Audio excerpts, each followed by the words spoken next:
All right, here we go. I'm going to try and get through a few more examples or problems on this video here. Part B, we're moving forward. The first thing I've actually already done for us was factored out -3 in our equation because, again, going back, we need to have the form x minus h. I believe it's h.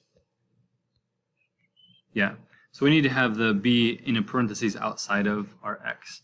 So we just got to be careful with that. We did that. When we do that, we also have to make sure we check our work. -3 times x, when we redistribute, that checks out. And then -3 times 5 also gets us our -15. So again, just making sure that we double check that work and that any factoring, that kind of thing, we did correctly. Moving on. Order of operations says we look at the first thing as our inside most parentheses. So inside parentheses, x plus 5. Plus means we shift to the left, and that's not what I meant. There. Left by 5. Then we say the order of operations on our notes page, the second step was to deal with multiplications. Again, multiplications doesn't matter which one we do first as long as we do them together. I'll do the outside first. I always like to just deal with vertical first. That is a vertical, let's see, it's a fraction, well, it's a decimal less than 1 between -1 and 1. So when we have a small number like that, a decimal out front, that compresses vertically. Again, I'm going to shorthand a lot of this because my pen is kind of bulky. We also just refer to that as 0.2. We don't do anything funny like we do horizontal. Vertical compression of 0.2. Horizontally, we do have another multiplication. So we're going to say horizontal. This one, we have -3. And if you remember from the last video or from any of the lessons in class, when we have a whole number on the inside, it makes things happen quicker. That's where it kind of takes, it takes a graph that was like a regular U and it turns it into a one that's pushed together. So that looks like a horizontal compression.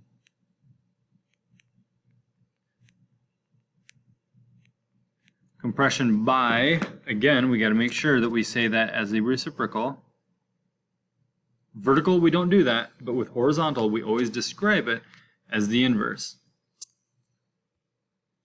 The next thing, so we've done multiplications, we've done the inside parentheses, the next thing is negations.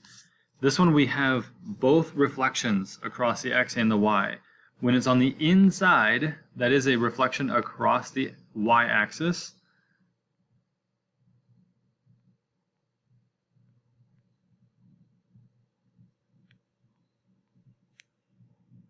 And just to keep things simple and to save room on my video, we have the negative from the -3. That means that that reflects across the x-axis. No, I'm sorry, the y-axis. Then the negative out front flipped it across the x, but I'm going to write it as one line in our description.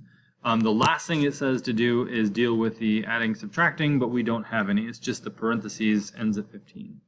So that's B. On to C. C I have not yet fixed, so we're going to have to pull, we'll say 1/3, 1/5, x. Now we only pulled a positive 1/5 out, so I'm going to keep that a minus. How do we get to 2? We're going to take 1/5 times x, and we're going to take 1/5 times some number, and we're going to get 2. What you do is you take 2 divided by 1/5, which is really the same as 2 times 5. There. Sorry, there's a little bit of compression in my writing. There we go. So now we have it as our kind of general form function. Step 1, we look on the inside of our parentheses. That is a -10, so that is to the right 10 units. Then we deal with multiplications. We have multiplications on both the inside and outside. Again, it's personal preference, but I'm going to deal with the outside. Outside is always vertical. And 1/3 vertical fractions like this, that is a vertical compress. And we just leave it as 1/3. When we look at the inside we have a multiplication, so that's, I'll just start horizontal. 1/5. 1/5 tends to make things go, instead of like this, it tends to stretch them out. So that's a horizontal stretch. And again, the last thing we got to be careful of is we do the reciprocal of what's in the equation. So that is a vertical stretch by 5.